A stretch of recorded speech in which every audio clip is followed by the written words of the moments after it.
বিসমিল্লাহির রহমানির রহিম। ছাত্রলীগ নেতা সাদ্দাম জামিনে মুক্তি পেয়ে স্ত্রী ছেলের কবরে বসে অনেক দুঃখের কথা বলেছেন। আমরাও সাদ্দামের দুঃখে দুঃখিত। সাদ্দাম বলেছেন, রাষ্ট্র কাঠামো বদলানোর জন্য অভ্যুত্থান হয়েছে, কিন্তু কিছুই তো বদলায় নাই।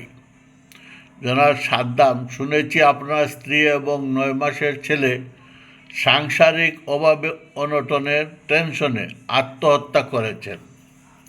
এ বিষয়ে আমি কিছু বলতে চাই না, তবে আপনার স্ত্রী যে বাত কাপড়ের টেনশনে মারা গেছেন এটা বিশ্বাস করার কোনো কারণ নাই।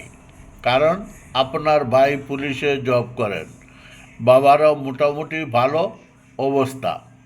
তবে টেনশনে মারা যেতে পারেন, কারণ জুলাইতে হাসিনার পুলিশ বাহিনী এবং ছাত্রলীগ যুবলীগ যে নৃশংসভাবে মানুষ হত্যা করেছেন তা দেখে কোনো মানুষ সুস্থ থাকার কথা না।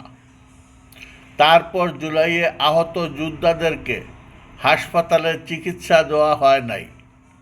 প্রায় 32,000 ছাত্র জনতা বিনা চিকিৎসায় পঙ্গুত্ব বরণ করেছেন। 20,000 ছাত্র জনতা শহীদ হয়েছেন। এদের কেউ কেউ জীবনের মতো অন্ধ হয়েছেন। ভালো চিকিৎসা পেলে এদের অনেকেই হয়তো সুস্থ হতে পারতেন। রাষ্ট্রীয় কাঠামোতে পরিবর্তন তো এত সহজে হওয়ার কথা না।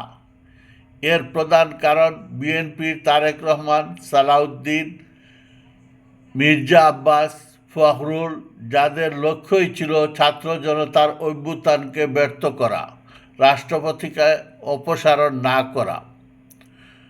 বিষয় হচ্ছে, একটা বিপ্লবী সরকারকে যদি তার মতো কাজ করতে না দেওয়া হয় তাহলে রাষ্ট্র কাঠামো ঠিক হবে কিভাবে? আর আমাদের মূল সমস্যা, আপনারা নেতায় বিশ্বাসী, নেতা যা বলবে তাই করবেন। এখন যদি নেত্রী আপনাকে স্মরণ করেন তাহলে আপনি বাড়িঘর ছেড়ে নেত্রীর কাছে চলে যাবেন। সে যাই হোক, রাষ্ট্র কাঠামোতে পরিবর্তন আনতে হলে পরিবারতান্ত্রিক প্রতিহিংসার রাজনীতির নীতিতে পরিবর্তন আনতে হবে, আর সেটা বিডিপি ফর্মুলার 6 দফা। তবে মনে রাখবেন, ছাত্র জনতা গণ অভ্যুত্থান করেছিল শুধু একটি সরকার পরিবর্তনের জন্য নয়, কিংবা এক হাসিনাকে বিদায় করে আরেক হাসিনাকে ক্ষমতায় বসানোর জন্য নয়। আশা করি জীবনে আওয়ামী লীগ বিএনপি না করে জুলাই যোদ্ধাদের সাথে থাকবেন, গণভোট ভোটে দিবেন, নইলে এভাবে যুদ্ধ চলবে।